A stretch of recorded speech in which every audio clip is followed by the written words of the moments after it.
Bab 482. Bahkan tidak memiliki kesempatan untuk meledak sendiri. Setelah mendapatkan tamparan itu, tubuhnya yang bengkak berubah menjadi layu dan kering, kemudian langsung jatuh ke tanah. Erikin melangkah keluar dan berdiri di depannya. Di hadapanku, kamu bahkan tidak memiliki kesempatan untuk meledak sendiri, kata Erikin dingin. Dewa itu berteriak dengan panik, hahaha. Fisik emas ajaib memang merupakan salah satu fisik terkuat di dunia. Jika kamu lahir di era yang tepat, kamu pasti akan menjadi bintang yang paling cemerlang. Sayang sekali, sayang sekali. Erikin tidak ingin mendengarkan omong kosongnya. Dia menginjak dada dewa itu, dan dewa itu langsung memuntahkan darah. Bagaimana cara melepaskan sihir ini, dan bagaimana cara mengembalikan seluruh umur mereka yang telah hilang? Erikin bertanya dengan dingin. Dewa itu menyeringai dan mencibir, aku pernah berkata bahwa umur yang telah diambil sudah tidak bisa dikembalikan lagi. Kamu membunuh diriku pun, sihir itu tetap akan ada. Erikin mendengus dingin, dia mengepalkan telapak tangan kanannya, lalu menghantam seluruh formasi altar darahnya. Cahaya keemasan jatuh seperti bom, seketika berubah menjadi asap. Formasi yang ada di altar juga langsung berubah menjadi debu yang tebal. Hahaha.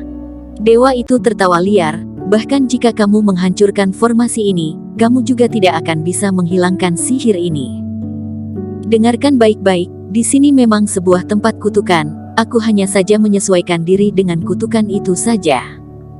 Erikin, kamu tidak bisa menyelamatkan siapapun. Selesai berbicara, dewa itu menggunakan seluruh energi internalnya kemudian mengerang dan menghabiskan nyawanya sendiri.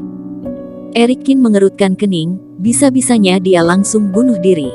Master. Davison Su berlari dengan cepat, seluruh tubuhnya penuh dengan darah, napasnya tidak stabil, kelihatan sangat berantakan. Erikin mengangkat jarinya dan menekan dahi Davison Su. Semburan energi mengalir di seluruh tubuh melalui dahi Davison Su, dan lukanya langsung pulih. Saat ini, seluruh warga negara Pan berlutut di tanah, penuh rasa syukur. Terima kasih Tuan Qin telah menyelamatkan kami dari bahaya maut. Tuan Qin memenggal kepala Raja Pan, ini pencapaian yang luar biasa. Melihat semua orang berlutut, Erikin tertegun. Alasan mengapa dia memenggal Raja Pan karena memiliki dendam tersendiri, kapan dia pernah memikirkan seperti itu. Tetapi pada saat ini, melihat penampilan mereka yang sangat tulus, pikiran Erikin tiba-tiba berubah. Tiba-tiba, dia merasakan bahunya semakin berat. Semuanya, kembalilah. Erikin melambaikan tangannya, aku lelah dan ingin kembali untuk istirahat. Kami mempersilakan Tuan Qin ke dalam istana. Saat ini, tidak tahu siapa yang berteriak, dan kemudian semua orang di tempat kejadian berkata dengan serentak juga. Erikin mengerutkan kening, dia ragu-ragu sejenak, dan akhirnya mengangguk, baiklah. Bangunan kuno negara Pan menyambut tuan baru. Seluruh negara Pan memuja Erikin, tetapi Erikin malah merasa sedikit tidak nyaman. Di dalam negara Pan, Erikin duduk di singgasana. Ada dayang-dayang yang berdiri di kedua sisinya. Adat istiadat di sini agak terbelakang. Mulai hari ini, kalian semua tinggalkanlah istana dan berhenti untuk melayani siapapun. Erikin melambai. Beberapa dayang itu tercengang, mereka menatap Erikin dan tampak sedikit bingung. Erikin berkata, setiap orang dilahirkan sederajat, dan tidak ada harus merendahkan derajat untuk melayani orang lain. Setelah mengusir dayang-dayang ini pergi, Erikin bersandar di singgasana dan sedikit menutup matanya. Melangkah ke ranah Grand Superior Master, kekuatan kerohanian Erikin seketika meningkat, kemudian langsung menyelimuti seluruh istana dalam sekejap. Dia menyelidiki dengan hati-hati, tetapi sayangnya dia tidak menemukan kelainan apapun. Erikin menghela napas, sepertinya tidak sesederhana itu untuk menghapus kutukan di sini. Tidak mungkin baginya untuk mensuplai darah segar miliknya untuk seluruh negara Pan, kan?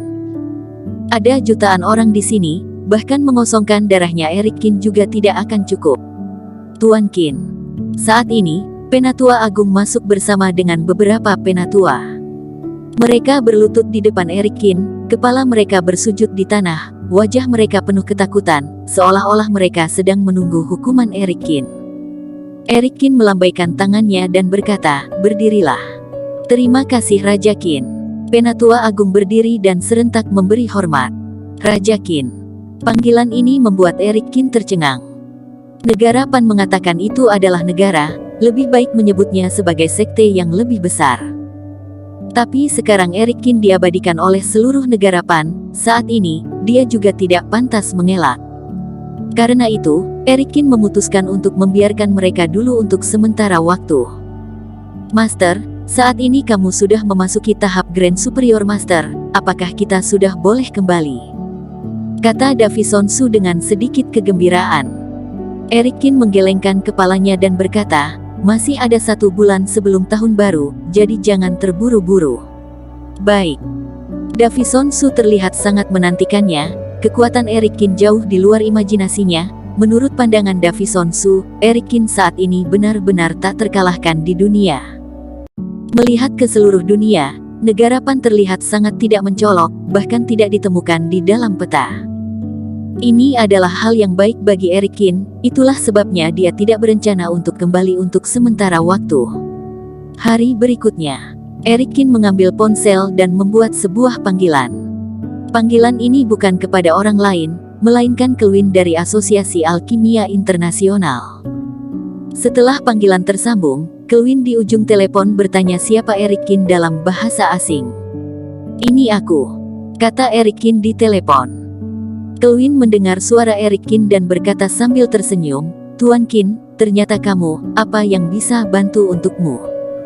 Datanglah ke negara Pan besok, aku ingin bertemu denganmu."